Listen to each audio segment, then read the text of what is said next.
Hello, I'm Matt Unky G, and I design and write and research about tabletop role playing games. Um, not so recently, I was thinking of designing a particular game involving orcs. I've decided to let that idea drop. Um, so instead, I have turned back to my lovely cyberpunk ideas, and specifically because I don't care about actually publishing it, one based around the Android universe, which is a space elevator in Ecuador built by the United States. And it's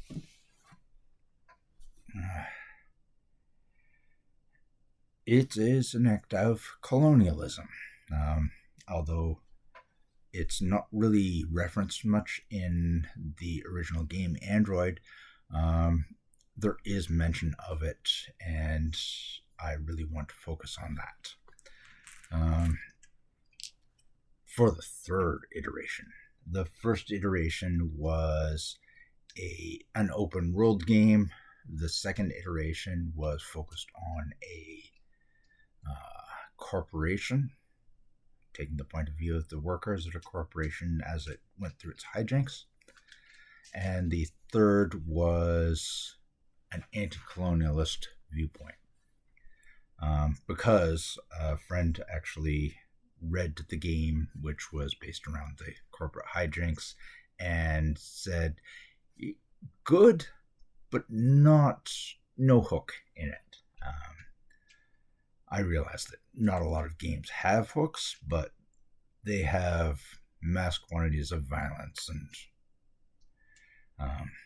if you want to get people interested, you either need a hook or you need mass quantities of violence. So, the system is based loosely on Dungeon World and Shadowrun's pools of dice. So it uses the 5 stats of Dungeon World and the generally just pulled, or sorry, not Dungeon World, Apocalypse World, and it pulls most of them from the Apocalypse World game. The remaining one is, which in Apocalypse World refers to history. I didn't feel it merged quite right. So I decided to create a new stat.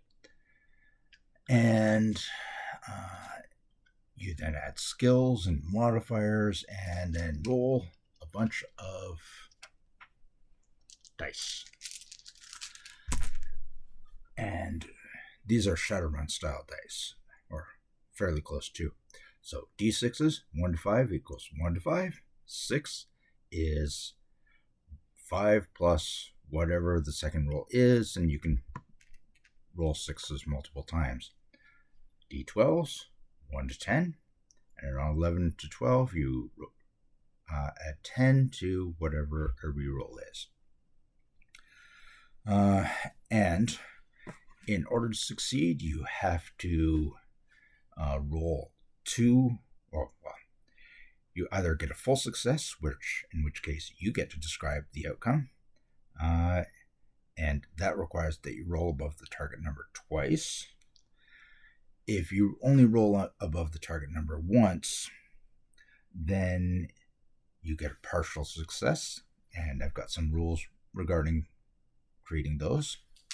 If you don't, and this is where Apocalypse World comes into play, the game master gets to do something. And that something can be rather nasty, or not, but it depends on the situation. So, yeah. As you can see, most of my collection here is cyberpunk games. And every one of them actually added something to this game. This game is called Neon Chiaroscuro. If you're not familiar with it, Chiaroscuro was an art movement which focused on very dark shadows and very light foregrounds, specifically lit by a single source of light. And so it just makes sense that cyberpunk games would be neon chiaroscuros. Or at least assuming that they're not overladen with neon.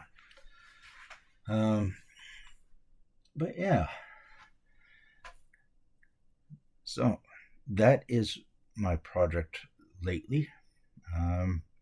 Yes, I've been working on researching a particular game, Polaris, but actual rhetorical research takes time and takes knowledge, and I am still building up my knowledge and will likely be for a while. Doesn't mean that I won't create a video about it, but yeah. And so, yeah, I really want to get to playing this game, and I hope it's fun. And so, I still have yet to assemble a group. So, in the meantime, have a great day, and until next session.